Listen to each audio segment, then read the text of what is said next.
simple as possible, as easy, because you're competing with some very big sources, and we want to stay number one by a lot.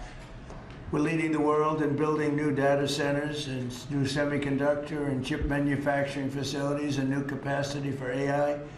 And we're unleashing all of the forms, literally all forms of energy and natural gas and oil to clean, beautiful coal and safe, reliable nuclear power. And I'm giving them approval to, when they build these massive plants that cost $50 billion. You know, it used to be that for $50 million, you could build a nice little shopping center. But for $500 million, you could build one of the biggest, most beautiful centers. And now they're talking about $50 billion. So explain that one. These buildings are, there's never been anything. There's never been anything like that. So you're all involved in that. It's pretty amazing. 1 year ago, our country was considered dead by many leaders throughout the world. And now we have what's called the hottest country anywhere in the world. We're the hottest country in the world right now. 10 months took us. I thought it was going to take longer, Michael. I didn't think we were going to have this success this soon. We have over $18 trillion being invested, much of it by, like you're in for a lot. What's the number that you're looking at? 150. 150 billion. That's good. I don't know, Michael, am I allowed to ask you? You already gave 6,250,000,000. Do you have you stated a number that you're at for investment, future investment? Well, you know, if I think about all the, you know, investment that we make with the American companies that are adding capacity, particularly around semiconductors, it's several $100 billion. I think that's right. It's pretty good. Yeah, it's pretty good. It makes the 6 billion sound very, very small. That's very good. Antonio, what about you guys? What about you and Enrique? How's that going? Well, have you announced a number or anything? No, I'm actually happy to share it with you. Over the next few years, we're going to invest an additional 3.5 billion building secure manufacturing. Right. We build the largest supercomputer for the United States government that supports both the DoD and DOE. So in the next 18 months, we're going to build the largest 5 supercomputers that will keep the United States ahead of the game, both in life science and AI, but also to keep ahead, owning the entire stack at the national security level. Great. Are you doing that separately? Are you doing it together or separately? No, we are totally separate companies. Totally separate. Wow. From our side, we invest in the US about $18 billion per year. So if you look at the next five, that's right. It will be close to $100 billion. And we are going to be investing in AI at the edge, not only on data centers, but how to make AI available to customers in PCs, in headsets, in devices that they will be using every day. Which is so it's over $100 billion. Yes. And you're doing well. HP is doing really well. Yes. That's great. We're competing hard with Michael, but we're doing well. Are you direct competitors? Yes. That's it. That's why they're on different sides of the table, sir.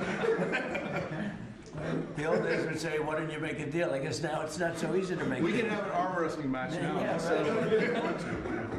and Cristiano, you've been amazing, right? Your company with the investments. How are you doing with investments? We're doing great. I think, Mr. President, you have a great decision. I think when you drove our company to continue to be innovating, and I think we're doing very good. We've been, in addition to doing phones, I think we're now, our chips are going to every car company in the world, all the car companies. We're entering today robotics. There's a lot of growth in robotics and the data center.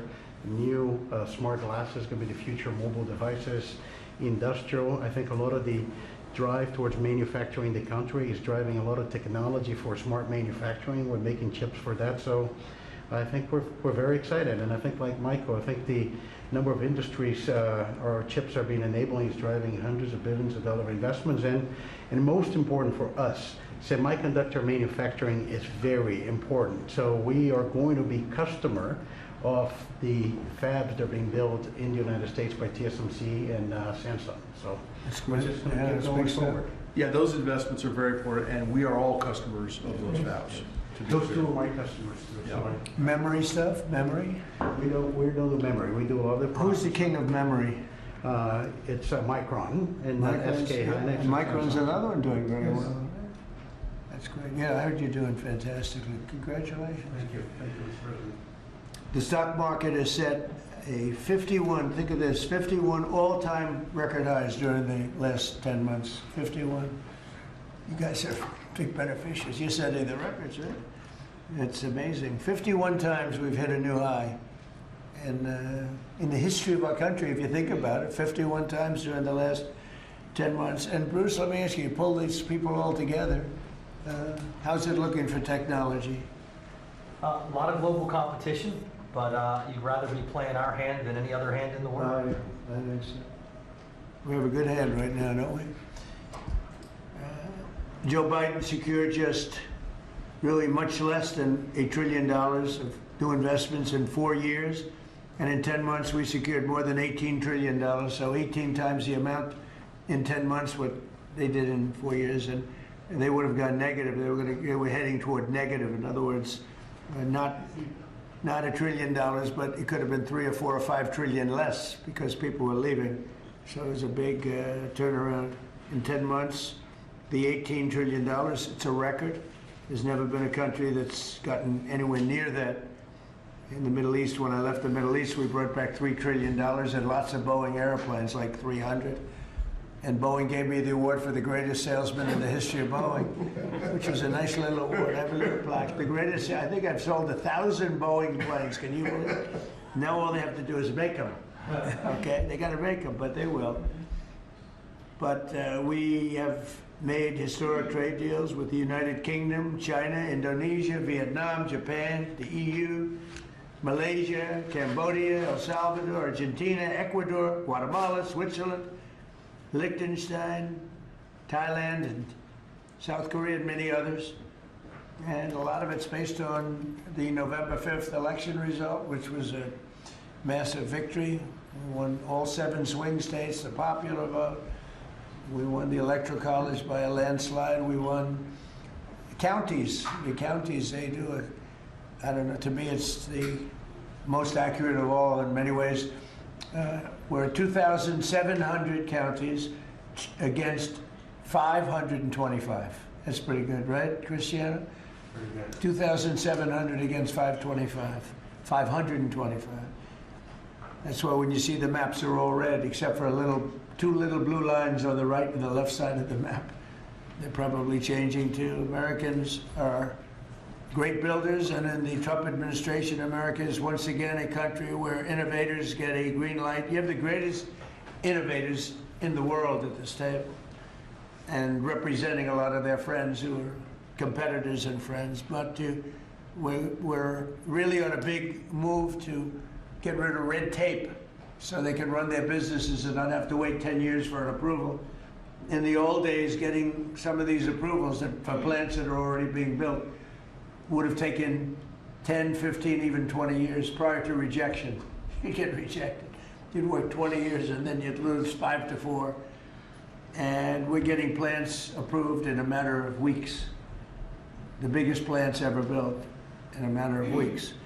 For every new regulation, we're slashing more than 10 old regulations. So we're not allowing regulations unless they slash 10 old regulations. We did that in the first term, and we cut more regulation than any administration ever. In our first term, we have the all-time record. I think we're exceeding it here. In fact, now it's 1 in 24 is the number we're at. It's 1 in 10 you have to do, otherwise we're not letting you do it. But we're actually up to 1 in 24, so we get rid of 24 regulations for everyone. That's not a bad deal, right? And it's been very exciting, actually, but including we're allowing 100, in the great big beautiful deal, we're allowing 100% expensing for capital expenditures, including investments in factories and equipment and structure. So including even structure. So that if Michael goes out and builds a factory, you can take it against tax immediately, the whole thing. You don't have to wait 38 years, do it over a 38-year period. And I think that's what made the first tax cut, which we, by the way, got extended in this tax cut. So, and you add it up, it's the biggest tax cut in the history of our country. But I think that the expensing factor, and it's good for 10 years too, I think that's the maybe was the reason that so much growth was, there were other reasons, but so much growth was gotten in the first term. So earlier this year, I said that the challenges of our time demand a new spirit of patriotism and national loyalty in Silicon Valley, smart people, and from the whole technology sector. And that patriotism is on huge display here in this room with some of the most brilliant people. And I'd now like to ask Secretary Howard Lutnick to say a few words, and OSTP Director Michael Kratsios also say a few words. And I look forward to hearing from Michael a little bit about this subject. Cristiano of Qualcomm, and Arvind, you'll say something, and I appreciate it. And anybody else wants to say a couple of words, feel free. Good job. So why don't we start with Howard, please? So the key to America's success is the amazing innovators that we have. I mean, we have invented everything from the light bulb, transistor, GPUs. We are on the edge of everything. And we need to keep being on the edge, and the people at this table and this industry is why America's great. We need to build here. You know, for too many years, we innovated and we let everyone else build our stuff. And we just can't do it anymore. So with President Trump coming and winning the election on November 5th, we changed that, and now we're going to build it here. You've done everything you can, and you've heard trillions and trillions of dollars of technology build coming home to America to protect and defend us and use our innovations here. You're driving interest rates lower, and you're going to continue to drive them lower. That makes it cheaper. It makes it more exciting to build here. You're blowing out the regulatory deep state so that people can build here and do it fast. And the last thing is, because of our investment in energy, that drive down the cost of energy for all Americans, including the people who are building here, drive down the cost of energy. It's great for America. Put all of that together, and you're going to see the greatest growth the United States of America has ever seen. You're going to see north of 4% next year, and then it's going to go up from there to 5s and 6s. This president's going to drive the greatest GDP growth, led by the tech sector coming home and driving growth.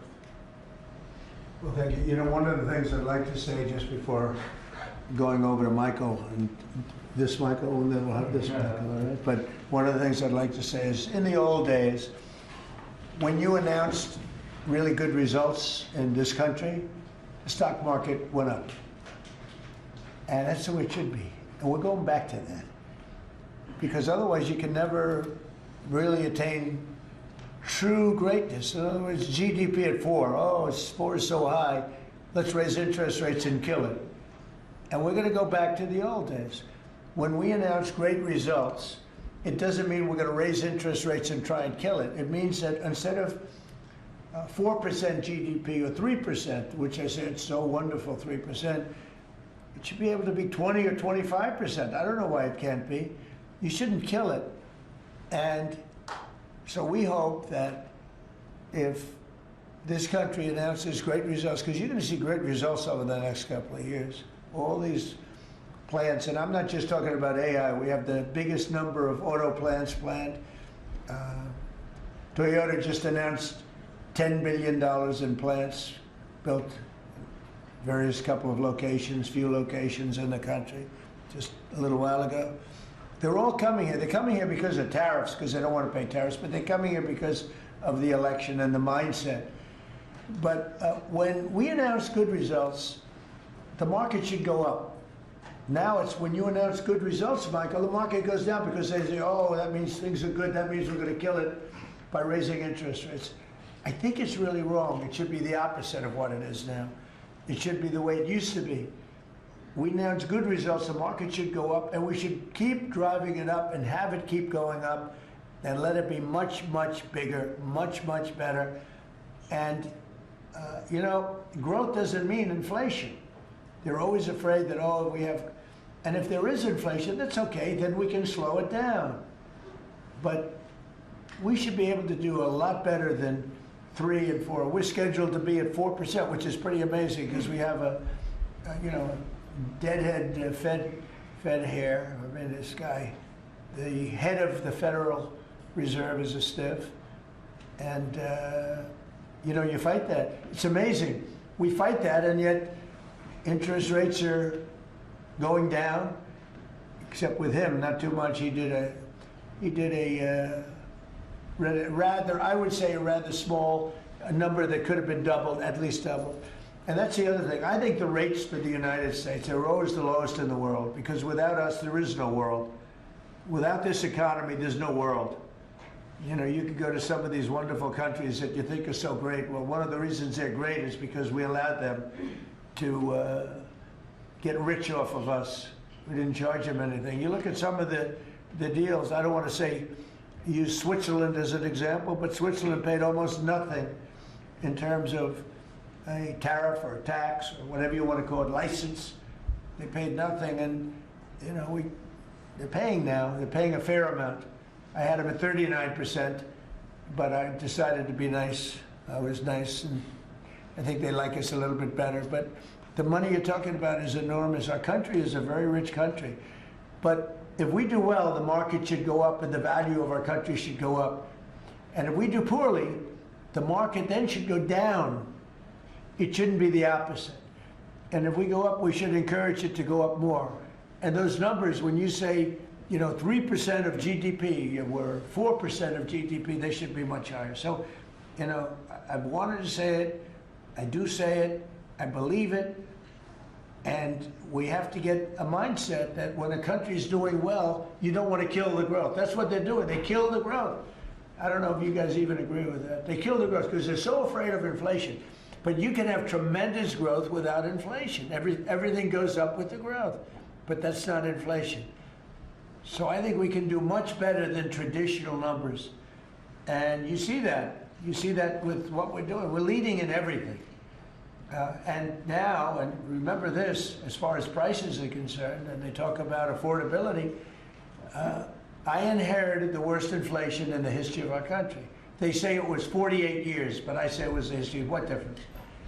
It's 48 years, they were telling me. They said I was being inaccurate because I said the history. I think 48 years is a long time, but it's actually, I disagree. I think it's the history. So in the Biden administration, I inherited the worst inflation in the history of our country, or 48 years. And prices were very, very high. I brought the prices down. We had yesterday 3 states where oil was at $1.99 a gallon. How about that? And you know, with these guys, it was $4, $4.50. In California, it was like $7 because that's a badly run state. But the price for oil and gas and everything else, the price of gasoline was $4.50, $5.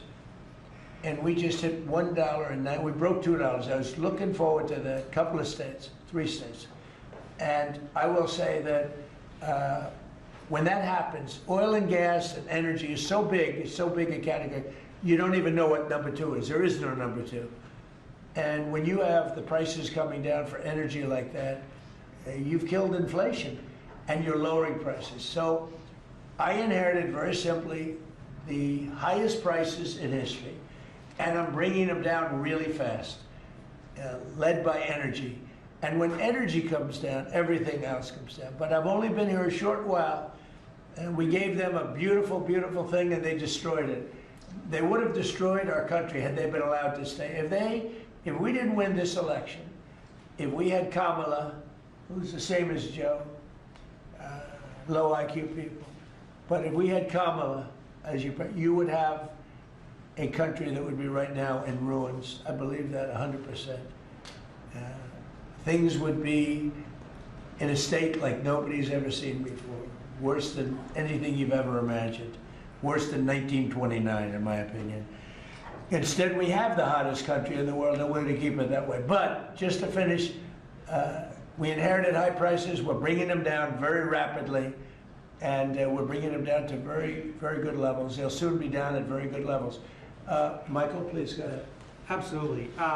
As everyone in this room probably knows very well, leadership in science and technology has been foundational to our economic and national security for decades. And because of the policies that you have championed and the private sector partnerships that you have made, America currently is leading the world in S&T, and it's benefiting all Americans every day. The one thing that I want to remind this group of, and many of you know, the president has been arguing for American leadership in AI well before ChatGPT was even invented. The president signed an executive order on artificial intelligence leadership in 2019, which set the stage for the revolution that we're seeing today. In the past year, we've built on that. We signed out the AI Action Plan in July of this year, which the president launched here in Washington, along with 3 EOs.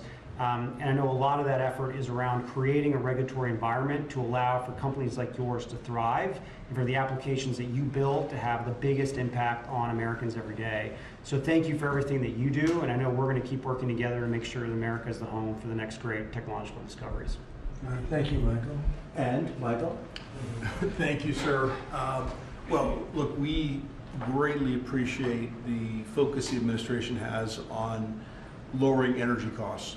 And energy is the substrate of manufacturing at the industrial level and really an incredibly important input to the economy. We can't be competitive without a super low cost energy industry. And had a great meeting earlier today with Secretary Wright and really appreciate all the work that he's been doing. This is, of course, incredibly important when it comes to AI because it does consume a great deal of power. All the semiconductor manufacturing consumes a great deal of power. Another big area of focus for us is how we can take all this great AI technology, the AI stack of the innovative companies here in the United States, and sell that around the world. And I'd like to ask Arvind to speak a little bit more about this. Arvind? Thank you. So, Mr. President, first, we really would like to thank you for everything you're doing for economic growth, as you said. I completely agree with you. Economic growth then drives a lot of other benefits to everything else. We also want to thank you for all the work you're doing on deregulation and making things easier for business to participate in that growth. Michael spoke of the AI stack. It's incredibly important that under the action plans that you have laid out and Michael Kratz just spoke of, we really help promote the AI stack, which is not semiconductors only. Those are incredibly important, but it's semiconductors, it's software, it's the systems which many of us here build, and it is the software applications on top. The ability to take those to all our friends in countries, so all the friendly countries, is going to be very, very important. And we wish to work with your government to make sure that we can do that, because otherwise we're afraid that competing countries are going to be able to get that stack. So we would say that. Anything that you're looking at that we can help you with so that you create a bigger and better IBM and hire a lot more people? Anything you need? A few countries, we'll speak to members of your administration to make sure that those can go and that barriers get lowered for being able to do it quickly. We agree guardrails are necessary, but lower barriers would be very, very helpful. You mean tariffs? No. Because are these countries are they tariffing you any, making your life difficult? Are they doing anything else to make your life difficult? It's the ability to take certain systems which have semiconductors inside them into these countries. So right now, because we have controls on where all the semiconductors can go, then the entire system is restricted. That's what we want to do. The same as how many countries do that? Probably a half dozen. So I can tell you the countries already. I know. Yes. I know every country very well. And we have ways of combating that quickly. So you'll let me know. And the last part I'd like to say is I'd also like to thank you for all that you're doing to help modernize government itself, because we think that that's incredibly important. You made a number of announcements, but a couple that I'd just like to point out, we worked with Commissioner Frank Bisignano to help make Social Security better. So I would like to thank you for your help on that. And we'll work with him on making IRS. He's done a fantastic job. He is. Frank's great. He's done a great job, Frank. He's had a great career, actually left a tremendous career where his salary, I think, was 100 times greater than it is now. And he was at JP Morgan Chase, and he's doing he did a great job at Social Security, quickly. And we hope to help him replicate that now at the IRS also. Very good. Thank you very much. Good job. Cristiano, please. Just a few points. I think, first of all, Mr. President, thank you for your vision. Thank you for understanding the importance of the American private sector in industry, I think, and the growth of the economy. I want to just build on some of the things that were said by my colleagues. I think we have built probably one of the most advanced technologies in the world, and part of it is because I think the commitment to innovation that we have in the country, but also the fact that it has been American technology for the world. So I think we have an incredible opportunity. When I think about what Michael said about exporting AI, I had conversation with Secretary Howard. Now that the trade deal's been made, is an opportunity to really build on those trade deals and export, I think, American technology. And also, as we think about the technology, it's an important vector to drive the reindustrialization, I think, of the country with technology. So we're incredibly excited about that. I think it's a big opportunity. I think it's the next wave of growth that we can build on those trade agreements. And I think it resonates what also Arvind said about the importance of the American technology stack. And then I was just going to finish with 2 points. There are 2 exciting things happening in the world of technology coming right now. One is as AI becomes the new form of computing, AI is going not only to the data center, but to everything, to cars, to PCs. And we see now the ability to run models that you can only run AI in the data center. You can run that on a microcomputer, on a computer for Enrique, on a server, with small server on premise. So I think we're going to see the proliferation of AI. The other one is 6G. We had made a commitment working with your administration, working with FCC. We're going to accelerate 6G. We're working to launch first in the world in the LA Olympics. And I think that's another opportunity for America to lead in the next wireless evolution. So thank you. Thank you for the opportunity. Thank you for the partnership. And we're going to be hard at work, I think, driving that agenda. So we're into 6G now. I just finished 5G. I was a leader on 5G getting that done. And now they're up to 6. Let's do it again. What does that do? Give you a little bit deeper view into somebody's skin? See how perfect it is? I like the cameras of the old days. So they just had a nice feature. Now they cover every little. Let's see, Michael, you're in good shape. You're not gonna. But I tell you, it's the 6 is coming, huh? It's coming. Does it ever end? And what happens? You'll be into 7, right? Before 6 gets old, you'll be into 7. Anybody have anything else to say? Anybody? I think that the other thing is we want to thank you as well for the openness of your organization and your team.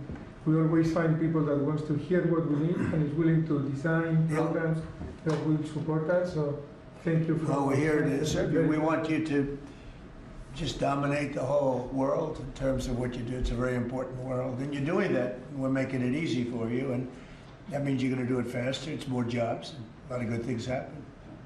Right? Go ahead, Thank you, please. Mr. President. You may not recall, but in your first term, you actually sponsored the Department of Energy to build the largest systems ever built. And thanks to your sponsorship, the Department of Energy owns the 3 top supercomputers in the world. Yeah. And we build it with them. And these are systems that can do quintillion operations per second. And that means we can solve I know. I a lot remember. of We made that possible. It's worked out very well. Good. solve problems. So now we're going to build the next generation again. Good. Sounds good to me. Any questions, please? Mr. President, thank you. Can you explain a little more about this Venezuelan oil tanker and share a little more information? Well, I'll let the people do it, but you see the result, and I guess they probably have released the pictures by now or pretty soon. You'll discuss that with the appropriate people later on, but no, it was seized for a very good reason. Sir, there's a new proposal from DHS that would see tourists from a lot of countries have to hand over 5 years of social media history to get a tourist visa. Are you concerned at all that if that's implemented, there would be a decline in tourism next year? And what sort of material do you think is... We're doing so well. We just want people to come over here and safe. We want safety, we want security, we want to make sure we're not letting the wrong people come into our country. We're getting rid of a lot of bad ones from jails, from mental institutions, drug dealers. And we're getting a lot of bad people, murderers. 11,000 888 murderers, half of them, almost exactly half of them, committed more than one murder. We're getting rid of them. In some cases, we don't even want to get them out. We put them in jail because we're afraid they're going to come back into our country. We're not going to let them back in. So we've taken a very tough stand. And you see where we've been, like Washington, D.C. now, people walk down the streets. They go into restaurants at night. It's beautiful. It's like this beautiful thing to see because until I got here, this was a very, very bad place. We had a terrible thing happen 2 weeks ago with terrorism with regard to 2 National Guards people that are so phenomenal. One is no longer with us, and one, amazingly, we weren't looking with great hope on that, you know, that Andrew. And today he got out of bed, actually, got stood up, didn't say anything. It's a little early, but the chances of Andrew, other than his mother who said, nope, he's going to be okay. His mother was the most positive person. And could be that she'll be right. It's pretty amazing. Made progress. It was both of them were so badly hurt. We never thought that one could survive. So it looks like Andrew's doing pretty well. Mr. President. The winner of the Nobel Prize dedicated the prize to you, the Nobel Peace Prize, and she left Venezuela at a great risk to make it to the ceremony. There is a risk she could be arrested. Actually, what would happen if she's arrested? What message do you send, or would you send to Nicolas Maduro? Well, arrested by who? The Nobel Prize Committee? It sounds like that's probably the ones that would arrest. Yeah, I don't know anything about it. She was very gracious. She said I should have gotten the Nobel Prize, and I don't, you know, I mean, I'm doing this to save lives. I'm not doing it for any other reason. But no, I don't like if she would be arrested. No, I wouldn't be happy with that. Mr. President. Senate Republicans currently have a healthcare proposal that would take away, let those ACA subsidies expire, and then put about $1,000 in people's HSAs. Do you think that is enough money, and how do you ensure that people who will see those tax subsidies expire won't see their healthcare costs skyrocket? Well, the Unaffordable Care Act, which is Obamacare, they call it now the unaffordable because it's unaffordable.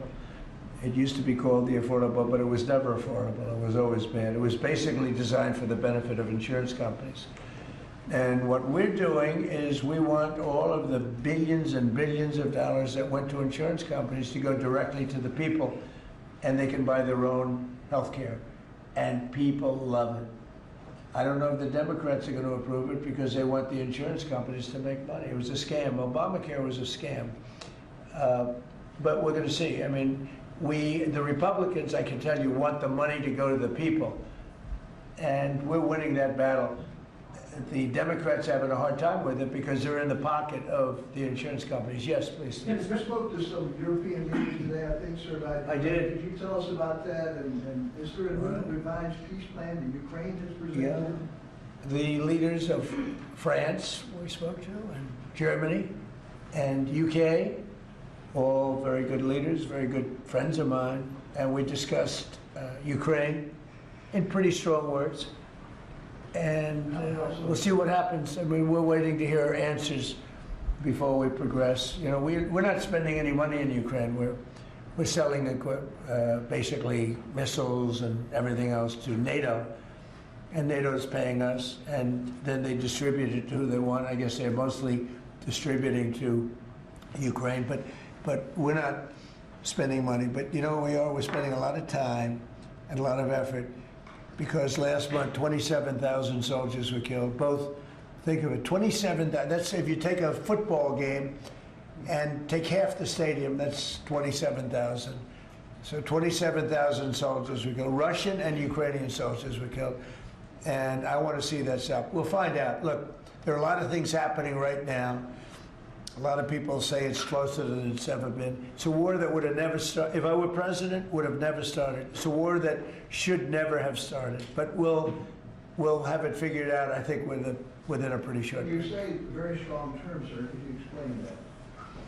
Well, I think we had some little disputes about people, and we're going to see how it turns out. And we said before we go to a meeting, we want to know some things, you know, they would like us to go to a meeting over the weekend in Europe, and we'll make a determination depending on what they come back with.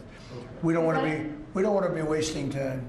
Sometimes you have to let people fight it out, and sometimes you don't. But the problem with letting people fight it out is you're losing thousands of people a week. It's ridiculous. The whole thing is ridiculous. Mr. President, 2 questions. One, the oil tanker. Who owns that oil tanker? You'll get that information later. Okay, and have you spoken to Maduro since your last conversation? No, I Has it haven't. only been one conversation? No. And when you say that the European leaders want to have a meeting over the weekend, are you talking about with Zelensky or with them? With Zelensky and us. And you said in an interview yesterday that you think it's time for Zelensky to start accepting things. What things are you talking about? I think he has to be realistic, and I do wonder about, how long is it going to be till they have an election? It's democracy. It's a long time. They haven't had an election in a long time. It's losing a lot of people, and it's possible that the people, if you look at the polls, I will say 82%, there was a poll that came out, 82% of the people are demanding a settlement be made, Ukrainian people. They want to see a settlement be made. I understand that. They're losing thousands and thousands of people a week. They want to see it ended. And I do say, at what point, when do they have an election in Ukraine? That's not casting dispersions on anybody, but they do have a massive corruption situation going on there. And they do say, when are they, people are asking this question, when do they have an election? Are they going to have an election? Or are they going to just keep it going like this? So I think it's time to get that war settled. And I think it's a war that can be settled. But it takes two to tango. Mr. President, Warner Brothers, the new owners of Warner Brothers Discovery to make changes at CNN, big changes, and have you spoken to Jared about it? What are you doing with him, or get you sort of wall him off a little bit? So what do you want to know? What changes do you want to see at CNN under new ownership? Well, I'm not involved in that. I will be probably involved, maybe involved in the decision. It depends. You have some good companies bidding on it.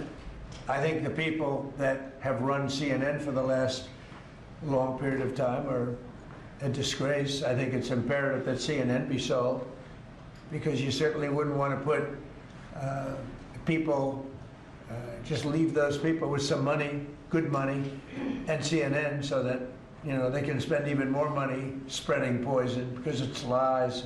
It's a disgrace. So I wouldn't want to see the same company end up with CNN, the same company with money, because right now they don't have too much money, but they have value, I guess, based on the bids. So they've got value. But I think CNN should be sold, because I think the people that are running CNN right now are either corrupt or incompetent.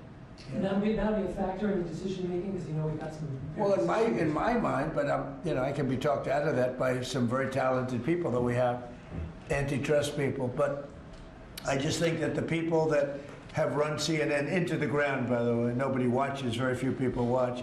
I don't think they should be entrusted with running CNN any longer. So I think any deal should be guaranteed and certain that CNN is part of it, or sold separately. But I don't think the people that are running that company right now and running CNN, which is a very dishonest group of people, I don't think that should be allowed to continue. I think CNN should be sold along with everything else. Sir, you spoke about affordability earlier in your remarks and yesterday in Pennsylvania. How much more can we expect to see you on the road kind of delivering that message? And are you worried at all about the Democrats winning a couple more things in Miami and Georgia? I don't worry about it. It's like statistically, it's amazing. When you win the presidency, even if you win by a landslide like we did, and even if you do a good job, and some people say we've done the best opening 10 months in history, in the history of the presidency. I think we have. Who's done better? We ended 8 wars. We have the strongest economy. We have $18 trillion coming in, which is more than any country had, times I think 5 or 6. 18 trillion is a lot even in your standard, right? Yes, sir. Even for that guy, 18 trillion is big numbers. But we have $18 trillion coming in. Pretty amazing, right? I think Qualcomm would be very impressed if they had even a little piece of that. So we've done a great job. But for whatever reason, and nobody's been able to give me an answer, when you win the presidency, you seem to lose the midterms. Even if you win the presidency by a lot and you do a great job as president. You know, some presidents have done good, and they've lost, I think it's like 2 times in the last many, many years, it's been won. I don't know why, it doesn't make sense. Usually I can figure things out, but I don't know why, but that seems to be. But other than that, we should win because we're doing great. The economy is roaring. I think the economy is only going to go, better with all this money pouring in. We have factories being built, and forget about AI. We have AI more than anybody. We're leading AI by a lot. But we have many car companies coming in from Canada, from Mexico. They're closing. They're coming in from Mexico. They're coming in from Canada, from Japan, from Europe, all over Europe, Germany, all over Europe.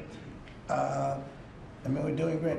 But for whatever reason, it doesn't matter how well they're doing, good and bad. The bad you understand, but even when a president's doing well, they seem to not do well in the midterms. So we're going to try and change it. There should be no reason for it. If anybody at the table can figure out, Bruce, a nice psychological reason, but so I want to win, and winning the midterms is important. People want us to win the midterms, and I think we have great spirit. We should win the midterms, yeah. Under Joe Biden's administration, and during COVID specifically, Biden removed the safety standards on abortion drugs. Now I'm hearing from a lot of pro-lifers that they're very anxious because yesterday Bloomberg reported that your FDA is slow walking a review of the abortion drugs that Secretary Kennedy promised. Yeah, How soon do you want to see that? I'll find out. I'll ask them. Do you want to see it? I don't think they're slow walking anything, but I'll find out. Yeah. Mr. President, Any update on the clashes between Thailand and Cambodia? Yeah, I think I'll have to make a phone call. I was going to say that the Thailand and Cambodia, one of the 8 that I settled, they've been fighting for a long time. They've been fighting for a very long time, many, many, many decades. But I got along great with both. I found they were 2 great leaders, 2 great people, and I settled it once. I think I can do it pretty quickly. I think we're scheduling a phone call tomorrow. Mr. President. With Thailand. On the Fed chair. With Thailand, if you just to answer, Steve, with Thailand and Cambodia, I think I can get them to stop fighting. Who else can do that?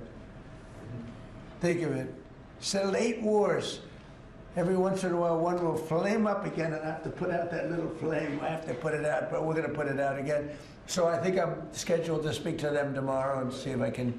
It was unfortunate what happened. I mean, I know exactly what happened. It got it started a little bit, but we'll see if we can put it out. We're interested in the seizure of this tanker. What happens to the oil on this ship? Well, we keep it, I guess.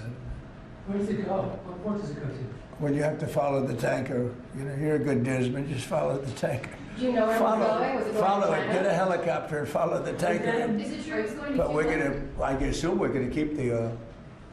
Mr. President, on Fed Chair, Kevin Hassett said you were going to announce your decision within the next 2 weeks. Is that correct? Maybe. Are you doing your interviews with finalists today? Well, I'm meeting with Kevin Warsh today, so I'm meeting with him. And I sort of have a very good idea what I'm looking for. Again, I'm looking for somebody that will be honest with interest rates. That's all. I just want honesty. Our rates should be much lower. Our rates should be the lowest rates in the world. Because all these countries that you see, with low rates, many of them are low because of us, because they suck so much money out of us. But that's not happening anymore.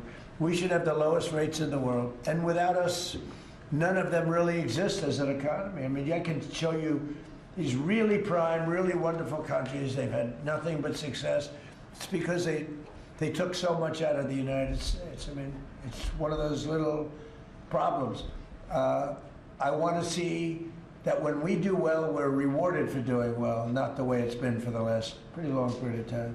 Are you asking these finalists to pledge to lower rates? Are you asking these finalists to pledge to lower rates if you become the chair? No, I'll be asking questions and I'll be able to figure it out. Mr. President, we have 3 countries sending drugs to the U.S., Mexico, Venezuela, and Colombia.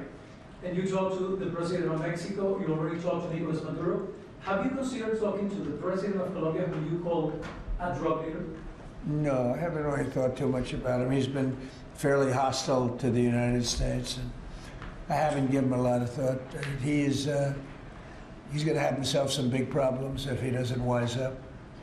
Did you say this week? Colombia's producing a lot of drugs.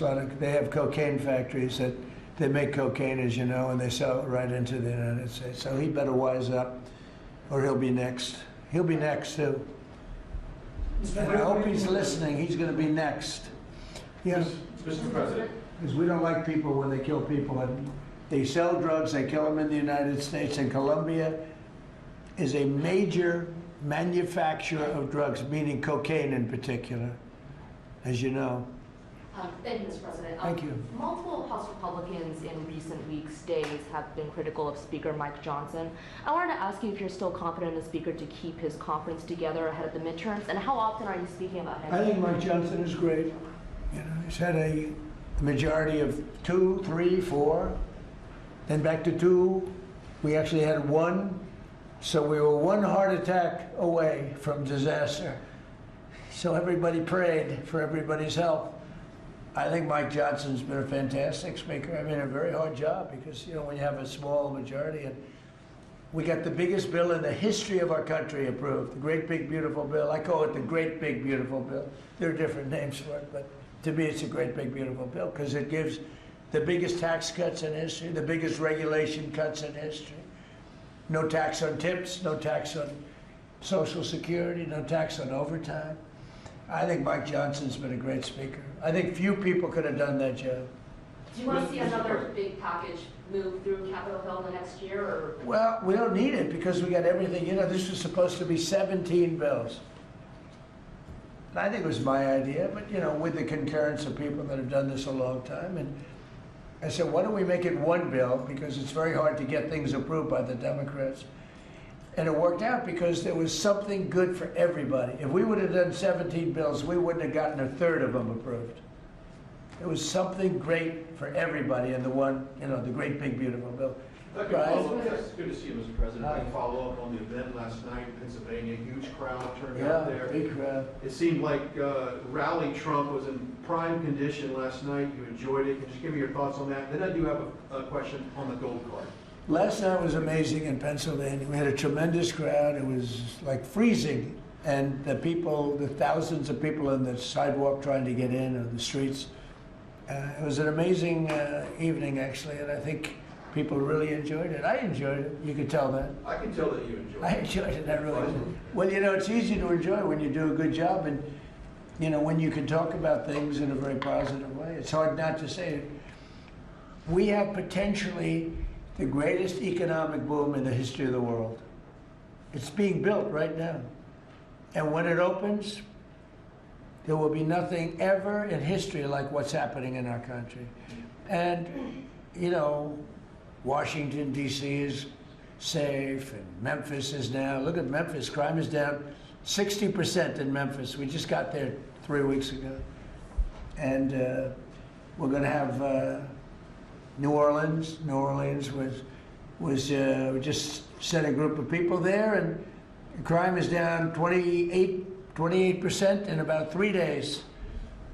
No, we do a good job, you know, and these are central casting people. These people they're very tough people if they have to be. They're very good, they're great patriots, but they are the toughest, and they don't take any nonsense. And every place we go, we knock down crime. Too bad that we're not invited more into Chicago, because we could save Chicago very quickly. But even that, we're doing it on a minimal basis until, you know, at some point we'll just go in and do what we have to do if the governor doesn't wise up. They got a bad governor, they have a bad mayor. I would say they're both incompetent, but it's hard to believe that people don't want to stop crime. We could stop the crime in Chicago in about 2 weeks. Go ahead. My question is on the gold card.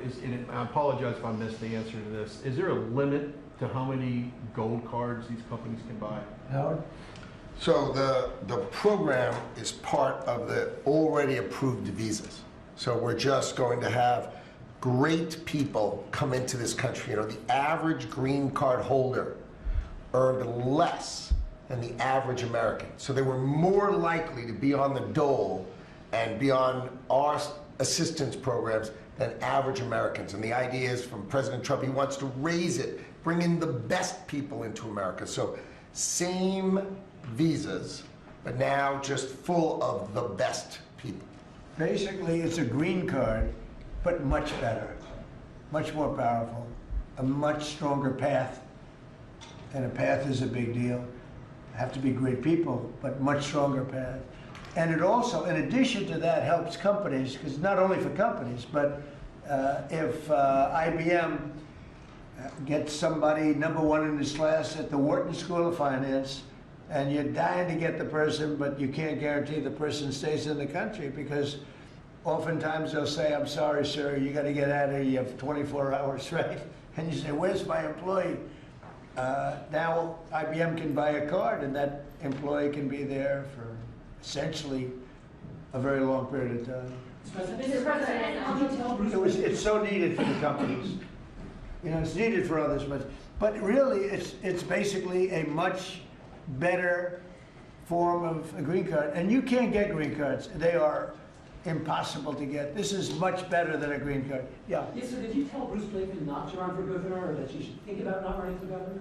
I haven't spoken to, first of all, he's a friend, she's a friend. These are two great people running. In a way, I hate to see them running against each other. I hope they're not going to be damaging each other. But Elisa's fantastic and Bruce is, they're two fantastic people. And I always hate it when two very good friends of mine are running. And I hope there's not a lot of damage done. Sometimes it works the other way. The victor ends up being much stronger because of it. A lot of times that happens in politics.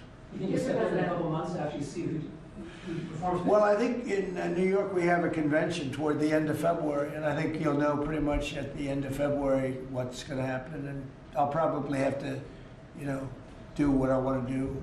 But I hope that he's running now, as you know, and she's running. We have two very talented people. Either one should win against the Democrats. Mr. President, legacy story lately focuses on one of your cabinet members predicting that you're going to fire this one, or you're going to get rid of that one. Of all your cabinet members, who would you perceive as the most under attack? Well, I think my cabinet is fantastic. I read the same stories that I'm unhappy with this one or that one, and I'm not. I think the cabinet's done a great job. I read a story that I was unhappy with Pete because he was attacking drug dealers. I said, that's not exactly right. I would say very much the opposite. Pete Hegseth has been phenomenal. I read a story recently, I'm unhappy with Christie. I'm so happy with it. I mean, we have a closed border. We have a border that's the best border in the history of our country. Why would I be unhappy? She's fantastic, actually. No, we have a fantastic cabinet. Really fantastic cabinet. I mean, Lutnick I'll have to think about. No, Can't have everything. can't have everything. He's doing great. Well, Howard's done really well, and Scott's done really well. We have just a fantastic cabinet. I'll tell you who's doing a great job is Linda McMahon. We're bringing education back to the states where it belongs. Education is going, we can't do any worse than we're doing right now. Let the states run it. You know, if you go back to some of our states that are run so well, so good, I would say 40 of them. And then you'll have trouble with 5, and you'll have bigger trouble with another 5. But you have 35 or 40 states that will run education as good as Norway or Denmark, Sweden. We have some, you know, the heads of the list are Denmark, Norway, Sweden, a few others. I think if you go to Iowa and you go to Indiana and you go to, I can name a lot of states, I think it would be almost the equivalent to, maybe better. But you can't run a school system in Iowa from Washington, D.C.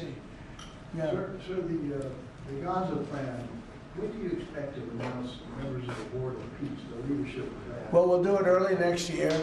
And the Board of Peace are going to, it'll be one of the most legendary boards ever. Everybody wants to be on it. It's mostly going to be, I guess, you know, we weren't thinking about it that way, but they want to all do it.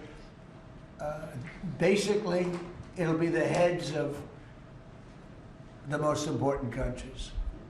Mr. President, They all want to be on. It wasn't really planned. We, you know, we thought we were going to get very distinguished people that do that kind of thing for a living.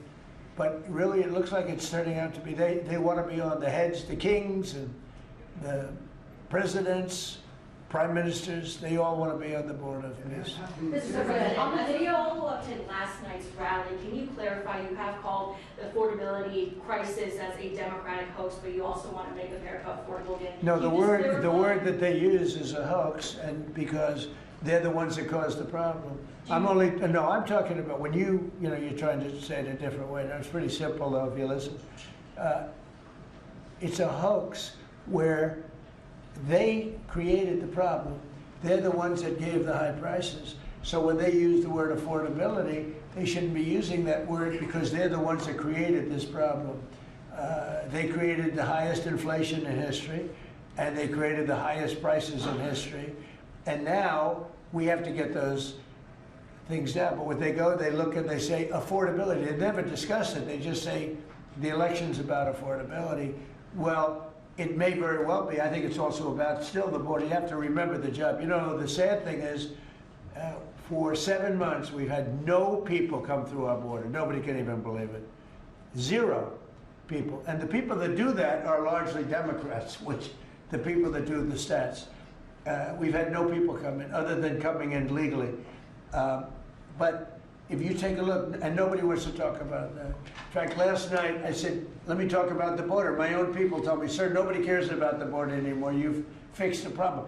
I said, do I get a little credit for fixing a disaster where millions of people a month would flow into our country, and from prisons and from gangs and from drug dealers and mental institutions? They say, sir, you fixed the border. Nobody cares. I say, but I care. It's sad when you fix something and then you can't even use it. You can't talk about it. My own people don't want to talk about it anymore. But very simply, the Democrats created the worst crisis of inflation that this country has ever had. And with that came the highest prices that we've ever had. And I'm fixing it. Mr. President, has Secretary Hegseth told you why he hasn't released the video of the second strike? No, he hasn't told me. I thought that issue was dead. You're surprised you bring it up. You must be CNN. Lawmakers are still Are you talking about CNN? it on the Hill. Are you CNN? I am with CNN. Oh, gee, I'm shocked to find out. But lawmakers are still talking about it on the Hill. Well, I'll tell you, I don't know about lawmakers. Which lawmakers you're talking about? Most of the Democrats have been talking about trying to release I it. mean, the people that you work for, the Democrats? You know you work for the Democrats, don't you? You're basically an arm of the Democrat Party. Thank you very much, everybody. I appreciate it. Thank you. Thank you very much. Thank you guys. Good job. You want to talk? Thank you guys. Drop the cameras. Thank you guys. Photographers, please keep going. Call me if we can help. You guys. Thank you. Thanks, Kristen.